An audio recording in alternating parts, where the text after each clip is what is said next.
Hey everyone, welcome to the Bitcoin video for today. Today is the 19th of June, 2020. It's about noon, high noon, and I'm going to give my opinion on Bitcoin today. But before I get into any of this, of course, you guys know the deal. This is not financial advice. I'm not your financial advisor. You're responsible for your own trades, managing your own risk, doing your own research, and I'm just giving my opinion on the market. So let me just throw up our little disclaimer here. I started off on the wrong opening screen, so I'll leave this up here for a minute. And while you're reading all of this, because I know you all are reading this, I'll just remind you all that if you want to be part of our Discord community, just throw in a comment here in the YouTube chat. I'll be more than happy to get an invite code out to you. And we're always looking to grow community members. So, if these videos help you in any way, shape, or form, like, subscribe, share, all that good stuff. And again, we want to see you in the Discord. So just throw in a comment here. I'd be more than happy to get an invite code out to you. All right, so let's go ahead and take a look at good old Bitcoin. I'm looking at this from a daily time frame, but I'm actually going to move to a 3-day time frame here in just a moment. I want to take a look at this from a new perspective, based on what we've done so far and what we've done historically. Okay, so let's talk about what we've done so far. We know that back in June of 2019, June 26th. We had our top, and then we had a recent bottom down here. And I just want to point out that we are getting rejection at the 618. It is nowhere near the type of rejection that we saw back here. Okay, so this, if you all remember, was also a rejection at the 618 as well. Then the number of days that it took for this to get rejected, we basically had 2 days where we spent our time close to it. Let me just pop back here and just to kind of show you guys that this is also a 618 rejection. So let's get our top and get as close as I can. I'm going to have to adjust that. Let's go all the way down here to the bottom, which was at about 31.25, at least on BitMEX, 31.35 there. So let me just fix this, and you can see we actually moved into the golden zone just a little bit. And come on, TradingView, there we go. There we go. Okay, perfect. So we had basically our golden zone was right here, and you can see we tested this basically 3 times. The third time we tested it, we didn't quite reach that level, which was at 13,350 basically. So we had one push through. It went all the way, into almost the 65. The next day we hit the 618, and then a couple, maybe a week and a half later or so, the 10th of July, we had another push up, and then we had a rejection there. We really haven't seen that level since then. And of course, since then, let me just go ahead and just remove this to create a little bit of clarity. From that point, we basically had our descending trend line, which was basically suppressing the price. Okay, and then we also had our bottom here, which we were pushing up, and this level is still pretty important, if you ask me. So we have basically touch, touch, touch, touch, break, retest, fail, retest. We didn't get there, and we failed big time failure there. Now we're sitting back over here, and I still think we need to continue to move this trend line along. But we're gonna hide it for now. But just keep that in mind, because that was, our bouncing support, as 6,000 was our bouncing support from 2018, which also held support back here once we broke through. Right, we broke through back here. We had a good retest of that. I still remember that day very clearly. Then we moved up. When we came back, we retested it. We moved up.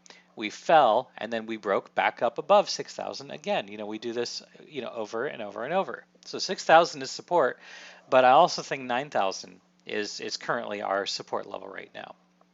I think we're trying to push down, but it just hasn't happened yet. Let me tell you the level that I am most interested in us holding, and that is this moving average right here, which it's a special moving average, and as long as we maintain ourselves above this, I'm not going to be going heavily short. Right now, a daily closure below 92.50 A daily closure below 92.50 is going to cause me to be very, very bearish. But for right now, I'm not going to get too ambitious. And once we break down there, I'm probably not going to, hold a big position. I'll add on to it on a break of this moving average here, which is going to be our 50, and that's going to be at about 91. So if we close a daily below 92.50, I'll go short, smaller sized. If we break below 9100, we'll probably end up, increasing that size significantly, because historically, once we break down below this particular moving average, it's a sign that we're going to be moving down, and then we break down below the 50, and then we have our massive sell-off. Okay. And then when we break up above it, we're trying to break up above that 50, we don't quite make it. We break up above it here, we close above the 50, and then we have a massive move to the upside. We tried to break down here, but we immediately closed right back up above it, and the 50 is sitting right over here. Okay, we broke down below, we didn't, break down below the 50, and then we moved up. Now we are just kind of moving sideways, as you all know, and it's very boring and it's very frustrating. We are moving sideways, and the market really isn't doing anything worth playing, anything worth swinging. We're sitting here in the most boring of boring ranges, and this range, let's see when this range originally was defined. So we've got this wick up here. So let's just take a look at this, all the way down to about right here. Yeah, about right there. So it's a very small, tight range. We wicked up to the top up here, and then we have our resistance, which we eventually broke through, and it's currently our support. So we're just basically sitting here between 9,500 and 9,250. It's a $250 range in a $9,200 and $9,300 asset. That's not worth swinging, in my opinion. Not until we break through this. We're currently trading below. This should be our 21 exponential. We've got our 21 exponential. We're currently trading below that. We're actively trading below the 21 exponential. That is generally a pretty bearish thing. We're trying to continue to close below this, but we just haven't done it yet. Eventually this is going to break. Eventually this is going to break. This is the support right here at about 92 that we're trying to break down below. I'm not seeing anything worth stressing out over. Let's move to a 3-day time frame, as I said that I would. I want to take a look at this from a 3-day time frame and just see what it looks like we're doing here. We had a bullish engulfing candle back here, and then we had some follow through. Now we are just basically just continually retracing inside of this candle, and we're working. We still have about 8 hours left on this 3-day candle, so we're going to be closing a 3-day candle here pretty soon. If we close this below 94, I think that is a pretty bearish sign. It does look like it's probably pretty bearish. And also, if I'm looking at this entire move here, so if I'm looking at from all the way down here to all the way up here, taking a look at this whole move, it almost looks like a completed structure. As much as people don't want it to be a completed structure, it does look complete. It also looks very corrective. This looks like a corrective structure. It does not look impulsive. It does not look impulsive from what I can see here. Looking at a daily time frame, let's just take a look at this. I'm going to move this guy up so that we can see this with a little more clarity. What you can definitely see here is we have some pretty significant bearish divergence from this peak up here to a new high. Take a look at how exaggerated the RSI was. So this is regular RSI. We can continue to pull this down. I'm not a real big fan of looking at formations on RSI, but what I can say is the initial bearish divergence on the daily here is pretty extreme. Let's take a look at a 2-day time frame and let's see what it looks like there. Okay, so we're going to a 2-day time frame. Again, we've got our high here and we've got our next high right here. And look at the bearish divergence that we have on the 2-day time frame. That's this guy right here. Okay, and that candle, the 2-day candle, does not look very good at all. That does not look good. All right, so let's look at a 3-day time frame. What does the 3-day time frame? Do we see any bearish divergence on a 3-day time frame? And we do. So we've got this high right here to the higher high, but we've got a lower high on the RSI. That looks pretty bearish as well. All right, let's move to a weekly time frame. What does the weekly look like? Because the weekly is where we can look for longer term swings. Okay, we are not creating a higher high on the RSI. And our high, let's just take a look here. We've got our high is $10,500.50. Back here, our high was $10,429.26. We didn't create a higher high on this. Basically, if anything, we're creating a double top there. Okay. I still tend to believe we're probably, and we're looking at a weekly time frame here. Okay. Basically, we have two candle bodies that are exactly the same size. We had a green candle that didn't quite get us there. We tried to push up above, but then we had a rejection. I tend to think we're probably going to come at least back to 87. I believe that we're probably going to find our way back down here to this level, which is going to be at about 76. All right. So, you know, what we've got here, we've got this and going straight across. Let's go ahead and make this guy just a little bit bigger so we can see this with a little more clarity. This is, I believe, what we're going to be looking at coming to us here in the near future. Let me just remove this. Knowing that we rejected off the 618, it's very possible that this does not hold, okay? It is very possible that that does not hold. So just keep that in mind, in which case we're looking for, you know, a move maybe back down to the lows here. You know, there is a chance that we could see ourselves going lower. Let's move this to a logarithmic just to see what this potentially could look like. To 2844 potentially is where this is going. We have basically rejection off of the 786 here on a log scale, which takes us down here to about 2844. Now, 2844 seems extreme for me to even be saying that, right? I don't want to sound like a loon here, but if this level doesn't hold, then we're probably going to make our way back down to, what do we say that was, 2844? Let me just pull that back up here. All right, so 2844. What significance is down there? All right, we have some serious consolidation here, which we should be paying attention to. That's at 2,500. And we also have some serious consolidation right here as well, which is at 2,950. Okay.